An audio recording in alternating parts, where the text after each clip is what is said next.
Hey guys, I am giving away a Nintendo Switch. All you have to do to be entered to win is go follow me on Instagram at RedHotStoveAustin. I will be announcing the winner to that, picking a random follower as the winner on, I believe, January 1st, December 31st, January 1st.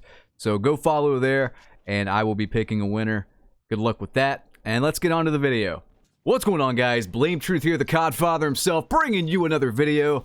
I can safely say that I've been Modern Warfare 2 free for about a month now. I feel like an addict coming clean, except I was never really addicted. I was just playing it because I did enjoy Shoot House for a brief time, and it made me realize how much better this game would be if they just made some good maps and gave us a lot of good maps. If we had 20 good maps, I could forgive a lot of the other issues with this game. However, we don't even have that. We have no sense of real progression. We have no sense of actual progression in our skill level. We don't feel good. We have a hidden skill-based matchmaking system. We have a rigged hit detection and damage system. It's in shambles. I haven't played this game in a month. I honestly can't see myself coming back to this game, and anytime soon at least. I would like to, but give me a reason to play. It's been 2 weeks or so, and they still haven't fixed the mute and like people's mic icons coming up on screen and staying on the screen bug. So that should tell you how much they give a shit this holiday season.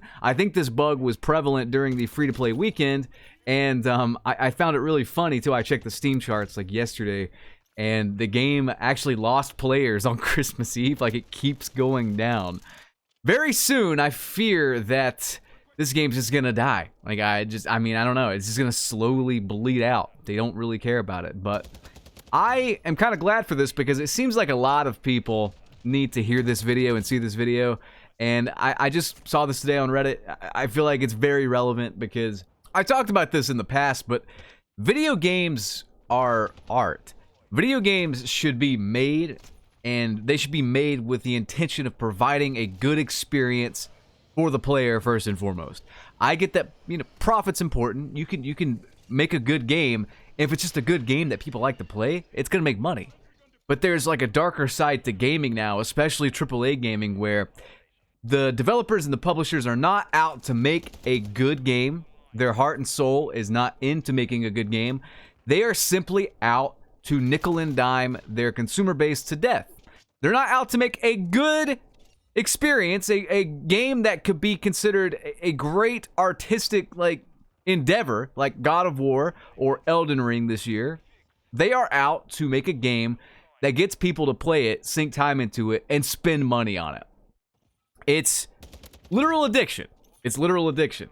There are people out there, and God rest your soul if you are addicted to this awful game. I simply cannot because I've played better. But let's say this is like your first Call of Duty game, or you just picked up the game, I don't know, the franchise, I should say, a couple years ago.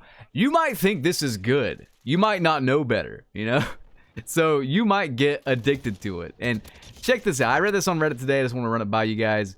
It said this: avoid video games that use extrinsic motivation. A video game should at least mostly rely on intrinsic motivation, meaning that the playing of the game itself is the fun part, not the reward you get for playing the game. If you don't enjoy the gameplay, but you want to earn loot boxes, skins, or other cosmetic items, you've fallen into the intentionally exploitive system of operating within so many games nowadays. And you need to find another game because you're not having fun. It doesn't sound serious, but this kind of thing can make depression way worse if you've already got depression. And this guy says, this post got me to stop playing Overwatch, and I'm eternally grateful. Overwatch 2 is another Activision product there, and I saw someone make a video on it. I think it was Nero. He made a video on it, and he said something to the effect of, like, you have to play so long to earn things in-game, it's not worth it. So then you end up buying a skin, because it's way faster. And then, you want to buy more skins because that's how you progress. Activision knows exactly what they're doing. They've taken away pretty much every bare bones progression system with the intent to get you to buy a skin because that's how you're actually progressing and earning content. So when you're spending money, they want you addicted to spending money because there's no actual progression in the game. So you might like something in the game, like the gunplay. Admittedly, the gunplay in Modern Warfare Roman numeral 2 is good. The guns sound good, feel good, they're punchy, satisfying to use, satisfying to kill people when they're actually connecting and doing consistent damage, which is maybe half the time if you're lucky. if you like that aspect of the game, but you don't like the fact that you can level up and not really earn anything, then they want you to buy skins. On the flip side of that, they made the camo system easier to grind, but it also takes more time to get all the mastery camos. The game's not fun. Like there's one long, tedious progression thing with in-game camos.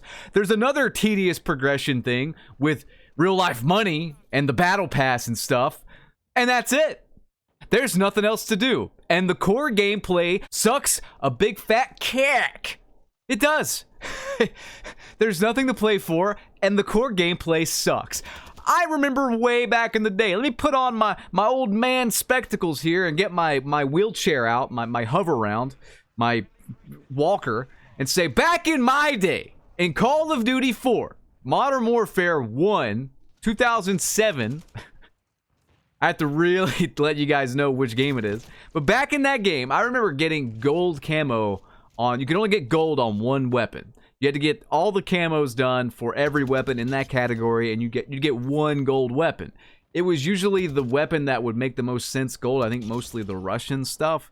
So like a golden AK-47, a golden Dragunov, a golden Uzi, stuff like that, right? You couldn't pick which gun you got golden, and there was only one golden gun to obtain.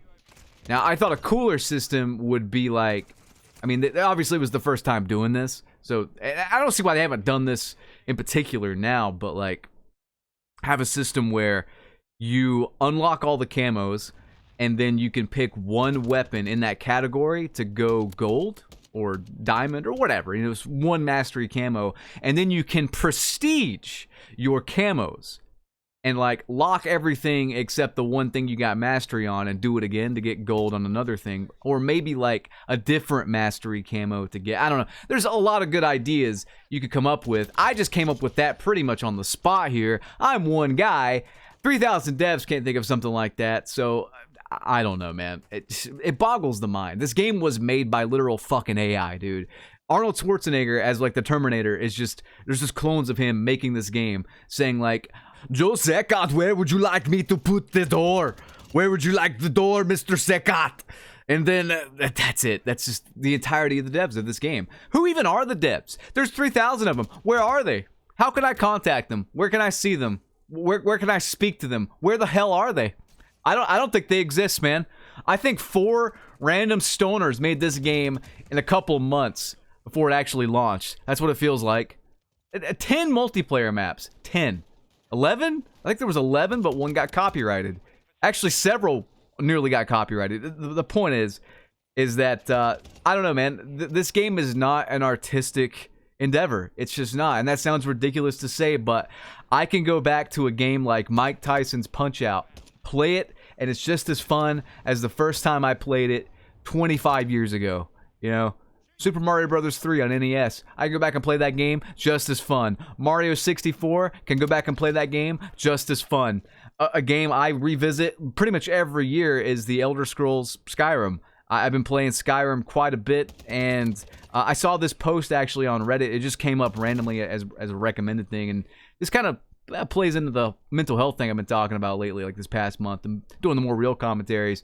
But it says, Skyrim is the only thing that makes me feel normal anymore. My life is in shambles. I don't ever remember being this depressed.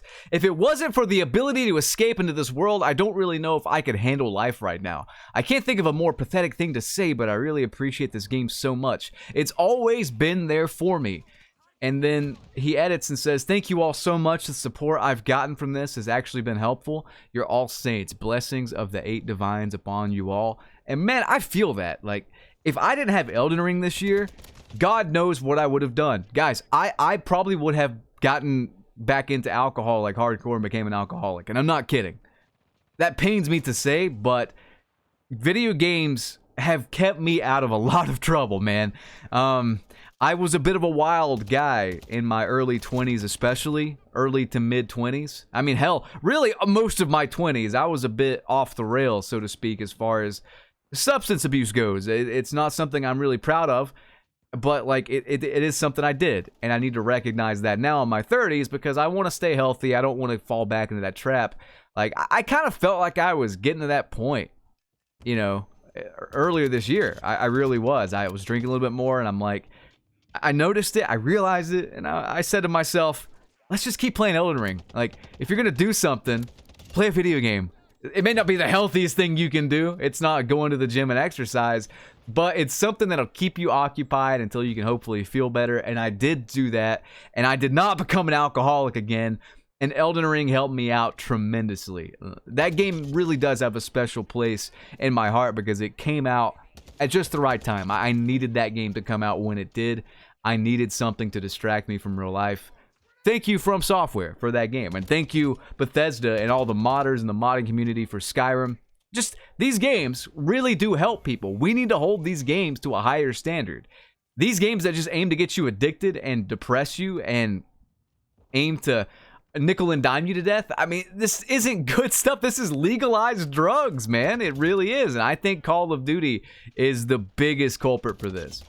For one, there's skill-based matchmaking in play, so like you can never feel like you're really getting good at the game, but just when you're about to get off, you'll have a good match or something. Or right when you get on the match, or right when you boot up the game, then it's like, oh, we see you here. Hey, have a few easy kind of lobbies, and then it just hits you with the sweat immediately. It sucks, man. It sucks. But then you're like, well, maybe this time it'll be different. Like, you keep coming back to it. It's really fucking shady. It truly is shady. People that defend skill-based matchmaking don't realize that they're defending a system that's designed to keep you playing inorganically. It's designed to keep you playing a bad game. Sunk cost fallacy. I mentioned it in my last video, my Real Talk video, but the sunk cost fallacy is real with this franchise. It truly is, man. People will buy these games and they're paying more than ever now, $70. They feel like they need to get their money's worth, so they'll force themselves to play it. Hey, I've been there when I haven't had that much money. If I bought a game and it sucked, I'm like, well, I need to play it. I got nothing else to play. I spent all my money on this awful game. I can't sell it, or I can't get another new good game. You know what I mean? I don't know, man. It's travesty. But guys, I hope you enjoyed this video. And I hope maybe this opens some eyes. If I did open your eyes to this, or if you have an experience with this, let me know. Because these games, some of these games nowadays coming out are legitimately legalized drugs, in my opinion. And I think Call of Duty's really that to a T nowadays. It's terrible to say, but if I didn't know any better, I may fall into that trap too. Sad to say. I hope you guys enjoyed though. Rate, comment, and subscribe. Ring that notification bell. I want to suplex Joe Secott through your clothes, your boots, and your motorcycle. Peace. Do you get to the Cloud District very often? Oh, what am I? Of course you don't. Do you get to the Cloud District very often? Oh, what am I saying? Of course you don't.